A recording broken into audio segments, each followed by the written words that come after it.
Doctor plus நண்பர்கள் அனைவருக்கும் வணக்கம். நான் ஸ்ரீவர்மா மருத்துவமனையின் சித்த மருத்துவர் ஜெயரூபா. சமீபத்தில் ஒரு விஷயம் நான் கேள்விப்பட்டேன். நிறைய வெயிலில் அலையக்கூடிய கொரியர் கொடுக்கக்கூடிய பசங்க, அதே மாதிரி ஃபுட்டு டெலிவரி பண்ணக்கூடிய நபர்கள், விவசாயிங்க இவங்களுக்கெல்லாம் சிறுநீரகம் சார்ந்த பிரச்சனைகள் அதிகமாக வருது. கிட்னியில் ஸ்டோன் உண்டாகுது. இது சிறுநீரக செயலிழப்பை கூட உருவாக்குது. கிட்னி ஃபெயிலியர்னு சொல்லக்கூடிய விஷயம். ஸோ இந்த மாதிரி அதிகமாக வெயிலில் அலைஞ்சிட்டு தண்ணி சரியாக குடிக்காத நபர்களுக்கு சிறுநீரகம் சார்ந்த பிரச்சனைகள் ரொம்ப ஈஸியாகவே வருது அப்படிங்கிற மாதிரி அந்த ஆய்வறிக்கைகள்லாம் சொல்லுது. ஸோ சிறுநீரக செயலிழப்பு அப்படின்னா என்ன? நம்மளுடைய கிட்னி அப்படிங்கிறது நம்ம ரத்தத்தில் இருக்கக்கூடிய கழிவுகளை வெளியேற்றி உடம்ப சுத்தமாக வச்சுக்கக்கூடிய ஒரு வேலையை செய்யுது. இந்த கிட்னியோட செயல்திறன் 80லேருந்து 90% குறைஞ்சிது அப்படின்னா அதை தான் சிறுநீரக செயலிழப்பு அப்படின்னு நம்ம சொல்லுவோம். இது யாருக்கெல்லாம் அதிகமாக வரும்? ரொம்ப காமனாக வர்றதுன்னு பார்த்தீங்கன்னா அன்கண்ட்ரோல்டு பிபி. ரத்த அழுத்தம் இருக்கு. அத சரியான முறையில அவங்க பார்க்கல. இல்ல நெறைய பேருக்கு பிபி இருந்ததே தெரியாது. கிட்னியோட செயல்திறன் கம்மியாகி கிட்னி ஃபெயிலியர் ஆன பிறகு தான் அவங்க தெரிஞ்சுப்பாங்க, பிபி அதிகமா இருந்திருக்கு அப்படின்ட்டு. அதேபோல அன்கண்ட்ரோல்டு டயபெட்டிஸ் இருந்தது. ஒரு சிலருக்கு பார்த்தீங்கன்னா, பரம்பரையாகவே இருக்கும். ஐஜிஏ நெஃப்ரோபதி அப்படின்னு நம்ம சொல்லுவோம்.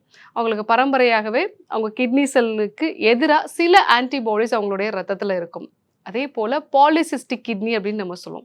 ஸோ இந்த மாதிரி பிரச்சனை இருக்கிறவங்களுக்கு கிட்னியில் செயல்திறன் வந்து கொஞ்சம் கொஞ்சமாக குறைய ஆரம்பித்து ஒரு 80% மேலே அது குறையும் பொழுது தான் உங்களுக்கு அறிகுறிகளே தெரியும். என்னென்ன அறிகுறிகள் தெரியும்? கணுக்காலில் வீக்கம் உண்டாகலாம். சில பேருக்கு காலைல எழுந்திருக்கும் போது முகம் நல்லா வந்து வீக்கமாக இருக்கும். வயிற்று பகுதியில் வந்து வீக்கமாக இருக்கும். அதே போல் ஒரு சிலருக்கு பார்த்தீங்கன்னா, யூரின் வந்து ரொம்ப கம்மியா போக ஆரம்பிக்கும். ஒரு சிலருக்கு அடிக்கடி போக ஆரம்பிக்கும். சில பேர்லாம் சொல்லுவாங்க, "எனக்கு யூரின்லாம் நார்மலா தான் டாக்டர் போகுது. ஆனா கிரியாட்டினின் லெவல் மட்டும் இன்க்ரீஸ் ஆயிடுச்சுன்னு" சொல்லுவாங்க. அதேபோல யூரின் வந்து நுரையா போறதுக்கு நெறைய வாய்ப்புகள் இருக்கு. நெறைய பேர் ஃபர்ஸ்ட்டு நோட் பண்றது இந்த சிம்ப்டமா தான் இருக்கும். யூரின் வந்து நுரையா போக ஆரம்பிக்குது அப்படின்னு சொல்வாங்க. அதே போல் ரத்த சோகை தொடர்ந்து இருந்துக்கிட்டே இருக்கும். பசி சரியாக எடுக்காது. எப்போவுமே ரொம்ப டயர்டாக ஃபீல் பண்ணுவாங்க. அவங்கள பார்த்தாலே ஒரு மாதிரி ரத்த சோகையாகி முகம் வெளிரி போய் வந்து இருக்கும். ஸோ இந்த அறிகுறிகள்லாம் இருக்குது அப்படின்னா உங்களுடைய கிரியாட்டினினை வந்து நம்ம செக் பண்ணி பார்க்கணும். பிளட்டில் யூரியா, சீரமில் வந்து கிரியாட்டினின், அதே கூட உங்கள் கிட்னி எப்படி செயல்படுது அப்படிங்கிறதுக்கான இஜிஎஃப்ஆரும் நம்ம வந்து செக் பண்ணி பார்க்கணும். இதன் மூலமாக தான் கிட்னி வந்து எந்த அளவுக்கு ஃபங்க்ஷன் இருக்குது அப்படிங்கிறத நம்ம தெரிஞ்சுக்கணும். நார்மலாக இது வந்து 90%க்கு மேலே இருந்தது அப்படின்னா உங்களுடைய கிட்னி கரெக்டாக இருக்குன்னு அர்த்தம். அதுக்கு கீழே இருக்குது அப்படின்னா கண்டிப்பாக உங்களுக்கு கிட்னியில் செயல்திறன் கொஞ்சம் கொஞ்சமாக கம்மி ஆகிட்டுருக்கு அப்படிங்கிறது அர்த்தம். இந்த சிறுநீரக செயலிழப்பு நான் சமீபத்தில் சொன்ன மாதிரி நிறைய பேர் வெயில் அலையும் பொழுது தண்ணி சரியாக குடிக்காததுனால கிட்னிக்கு தேவையான அந்த தண்ணீர் சத்து கிடைக்காம அதனுடைய செயல்திறன் கொஞ்சம் கொஞ்சமாக கம்மியாகிறது அப்படிங்கிறத நம்ம பார்த்தோம். ஸோ இந்த சிறுநீரகங்கள் செயலிழக்க ஆரம்பிச்சிடுச்சு அப்படின்னா இதை எப்படி மீட்டு கொண்டு வருது? சிறுநீரக செயலிழப்பை பொறுத்த வரைக்கும் அக்யூட்டாக நடக்கிறது ஒன்று, க்ரானிக்காக ரொம்ப நாளாக இருக்கக்கூடிய எண்டு ஸ்டேஜ் ரீனல் டிசீஸ் அப்படின்னு நம்ம சொல்லுவோம். அந்த மாதிரி நிலை ஒன்று. இந்த அக்யூட்டாக இருக்கக்கூடிய நிலைகளில் நான் சொல்லக்கூடிய இந்த டீயை வந்து எடுத்துக்கிட்டீங்க அப்படின்னா உங்களுடைய கிட்னியோட ஃபங்க்ஷனை மீட்டு கொண்டு வந்துட முடியும். ஸோ அது என்ன டீ அப்படின்னா ஜாவா டீ அப்படின்னு சொல்லுவாங்க. அதாவது பூனை மீசை. இந்த பூனை மீசை அப்படிங்கிறது மலைப்பாங்கான இடங்கள்ல தான் விளையும். வேப்பிலையோட இலை மாதிரி வந்து இருக்கும். ஸோ இந்த இலைகளை ஒரு காலகட்டத்தில் இந்த மலைகளில் இருக்கக்கூடிய நபர்கள் பாம்பு கடிச்சுது அப்படின்னா அந்த நஞ்சை போக்குறதுக்காக அதை பயன்படுத்தியிருக்காங்க.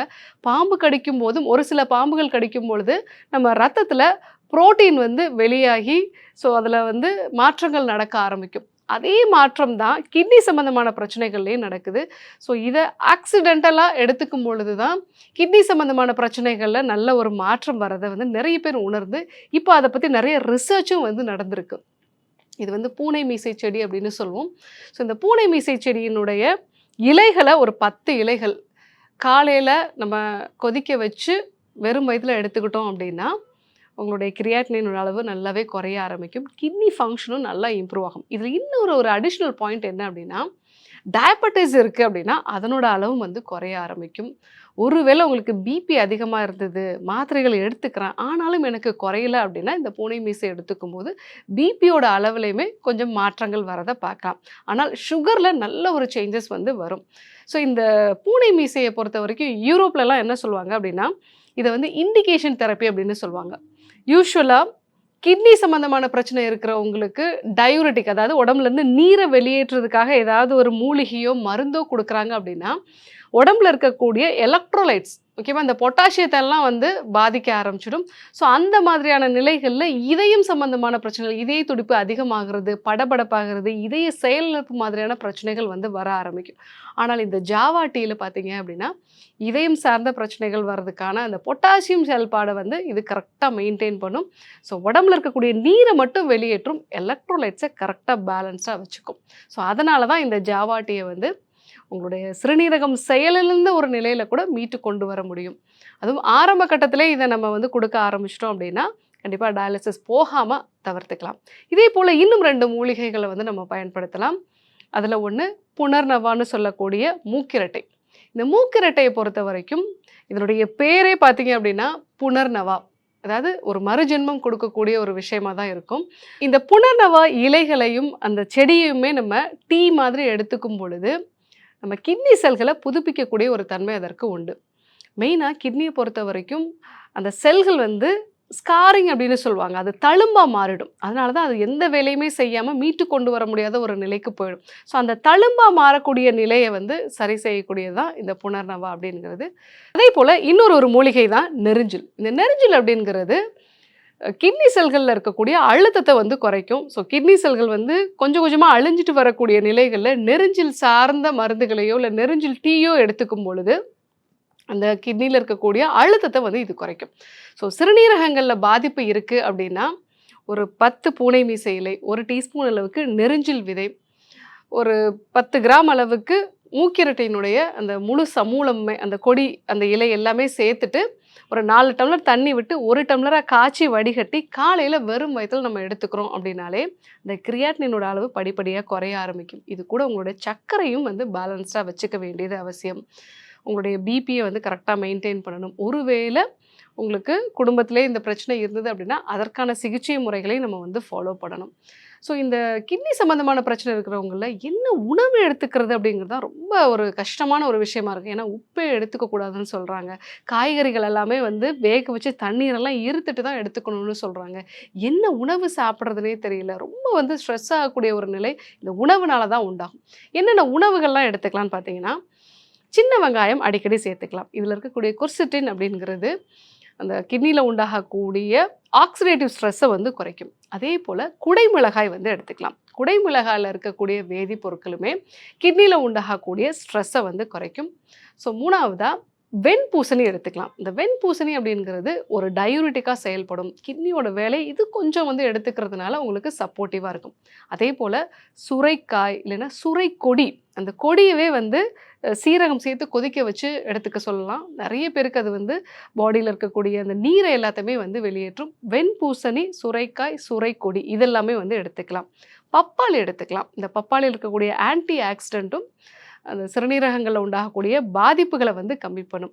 இதே போல் இஞ்சி, மஞ்சள், இந்த பசு மஞ்சளாக இருந்ததுன்னா இன்னும் சிறப்பு. அதில் இருக்கக்கூடிய கர்க்குமின்கிற வேதிப்பொருள் நம்ம கிட்னியில் உண்டாகக்கூடிய அழுத்தத்தை வந்து குறைக்கும்.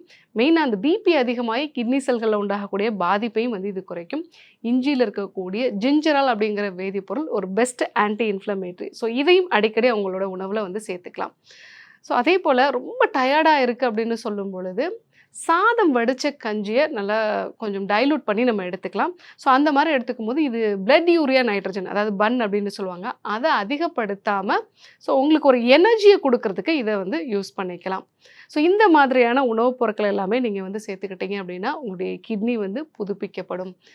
சிறுநீரகங்கள் அப்படிங்கிறது நம்ம உடம்புல மிக முக்கியமான உறுப்பு. அது பாதிக்கப்பட்டுச்சு அப்படின்னா ஈவன் வந்து இதய சம்பந்தமான நோய்கள்ல கூட அவங்களால எந்த பிரச்சனையும் இல்லாம நடமாட முடியும். ஆனா சிறுநீரகங்கள் சார்ந்த பிரச்சனை அப்படின்னா, வாரத்துல 2 நாள் இல்ல 3 நாள் டயாலிசிஸ் பண்ணும். ஒவ்வொரு முறை டயாலிசிஸ் பண்ணும் பொழுதும் ஒரு 2, 3 மணி நேரம் அவங்க வந்து ஹாஸ்பிட்டல்ல இருக்க வேண்டிய ஒரு சூழ்நிலை இருக்கும். அதேபோல அதற்கான பொருட்செலவும் வந்து அதிகம். இந்த அளவுக்கு அவங்க டயாலிசிஸ் பண்ணா கூட ரத்த சோகை தொடர்ந்து இருந்துகிட்டே இருக்கும். உணவ கரெக்ட்டா சாப்பிட முடியாது. எப்பவுமே ஒரு மன அழுத்தத்தோடே இருக்கக்கூடிய ஒரு நிலை இருக்கும். ஸோ அதே மாரி எக்கனாமிக்கலாவும் பண அளவுலயுமே ரொம்ப சிரமப்படுவாங்க.